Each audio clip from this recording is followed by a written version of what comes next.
এটি হচ্ছে 14 এপ্রিল দুবাইয়ের পরিস্থিতি, আর এটি হচ্ছে 15 এপ্রিল দুবাইয়ের পরিস্থিতি। এটা কিভাবে সম্ভব?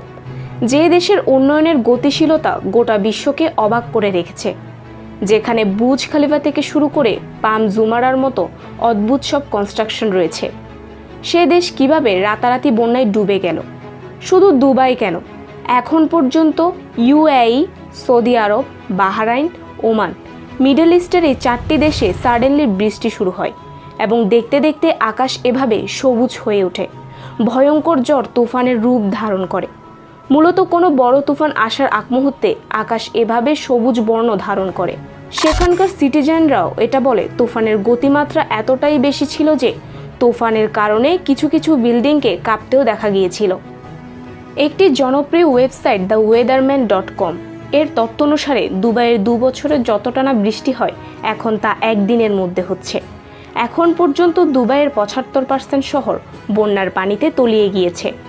মঙ্গলবার দুবাইয়ে 142 মিলিমিটার এবং আরব আমিরাতের আলাইন শহরে 250 মিলিমিটার বৃষ্টি রেকর্ড করা হয়, যেখানে দুবাইয়ের পুরো বছর জুড়ে কোনো রকমের বৃষ্টি রেকর্ড করা হয় মাত্র 95 মিলিমিটার।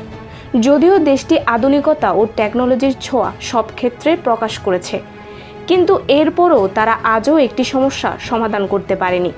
সেটি হচ্ছে দেশের ড্রেনেজ সিস্টেম, যা এখনও দুবাইয়ের মতো উন্নত দেশে অনুন্নত অবস্থায় পড়ে রয়েছে। এখন কথা হচ্ছে দুবাইয়ের এই অবস্থা কিভাবে হলো? 21 দশকের পাওয়ারফুল দেশ দুবাই শহর কিভাবে রাতারাতি পানিতে ডুবে সাগর হয়ে গেল? একটি ভয়ঙ্কর তুফান যেটি 4-5 দিন যাবৎ মিডল ইস্টের এই 4টি দেশকে তছনছ করে ফেলেছে।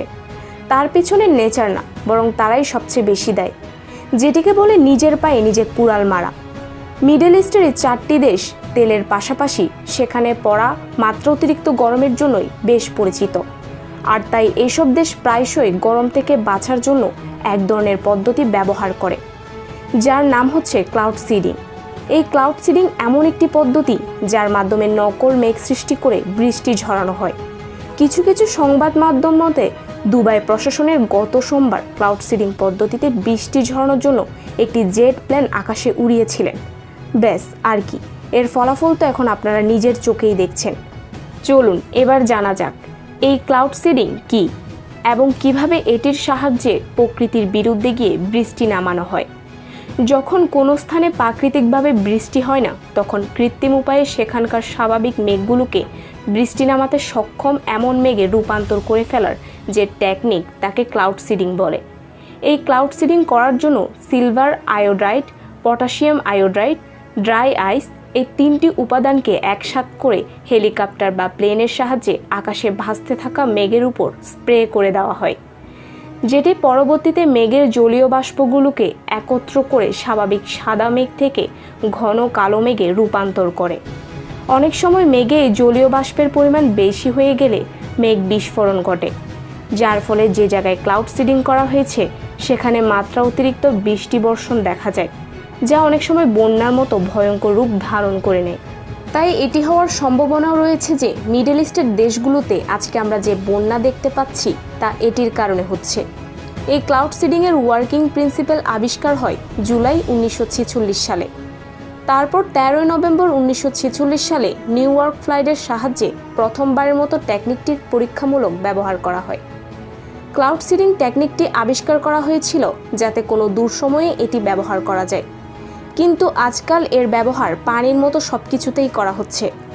যে টেকনিক ব্যবহার করে খরাপ্রবল অঞ্চলে ফসল ফলানো সম্ভব, বায়ু দূষণ সমস্যা সমাধান করা সম্ভব, সেই টেকনিককেই আমরা আজ আমাদের শত্রু বানিয়ে ফেলেছি। আজকের দিনে শুধু মিডল ইস্টের আরব আমিরাতে নয়, বরং পৃথিবীর মোট 60টি দেশে এই ক্লাউড সিডিং টেকনিক ব্যবহার করা হয়, যেখানে আমাদের প্রতিবেশী দেশ চীন এবং ভারতও অন্তর্ভুক্ত। এখন কথা হচ্ছে এই ক্লাউড সিডিং টেকনিকটি আমাদের জন্য খুবই উপকারী। এর যথাযথ ব্যবহার যেমন আমাদের লাভবান করে, তেমনি এর অপব্যবহার আমাদের ক্ষতিগ্রস্ত করে।